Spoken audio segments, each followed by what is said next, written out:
අයිබෝවන් artist kitchen YouTube channel එකට ඔයගොල්ලෝ ආදරෙන් පිළිගන්නවා.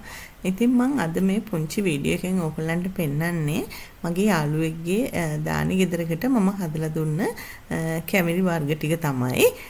ඉතින් ඔයගොල්ලෝ මේකට ආස වෙයි කියලා හිතලා තමයි මම මේ වීඩියෝ එක ඔයගොල්ලොත් එක්ක ෂෙයා කරගන්න හිතුවේ. ඉතින් මේ කිසිම කැබිලි වර්ගයේ වල රෙසිපීස් මේකේ නැහැ. ඉතින් ඔයගොල්ලන්ට මේවයි රෙසිපි ඕනනම් ඇත්තටම මට පුංචි කමෙන්ට් එකක් දාන්න. මම රෙසිපි ඉස්සරහට අරගෙන එන්න. ඇත්තටම මම මේ දානි ගෙදරට මගේ මිත්‍රිය වෙනුවෙන් ඇත්තටම හැදුවේ අතිරස, ඒ වගේම කොණ්ඩ කෑවුම්, මුං කෑවුම්, ඒ වගේම පැණි අලුවා හැදුවා, ඒ වගේම කොකිස් හැදුවා. ඉතින් ඒ ටික තමයි මේ පුංචි වීඩියෝ එකකින් ඕගොල්ලන්ට මම ගේන්න හිතුවේ. ඉතින් මේවා ඉතින් ගොඩක් වෙලාවට කොකිස් එහෙමනම් ඕගොල්ලෝ හදන්න දන්නවනේ.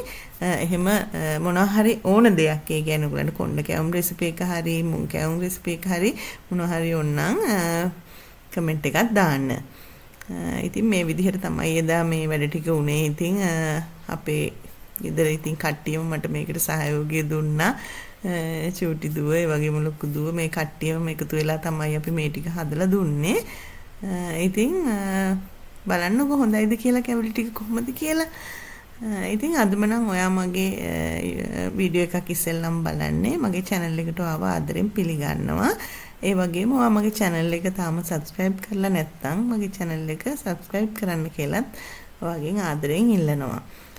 ඉතින් මේ ඉන්නේ මගේ චූටි දුව තමයි. ඔන්න බලන්නකෝ එයා පිටිබදිනවා, ඔය මට උදව් කරනවා.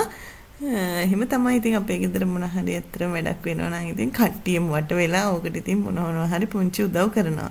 මේ තියෙන්නේ පැණි අලුව ටික මම හදාගත්තු විදිහ. ඉතින් ඒ වගේ තමයි ඉතින් ඔය කැබිලි ටික ඇත්තටම හැදුනේ. ඊළඟට මුං ඇට කැවුම් හැදුවා. ඉතින් ඒකත් ඔය තියෙන්නේ. ඒක නම් බදින වීඩියෝ ක්ලිප් එකක් ගන්න මට ඇත්තටම බැරි වුණා. මේ තියෙන කොකිස් ටික. ඉතින් මගේ වීඩියෝ එක නරඹුවට ගොඩක් ස්තුතියි. ගිහින් එන්න සුබ දවසක්.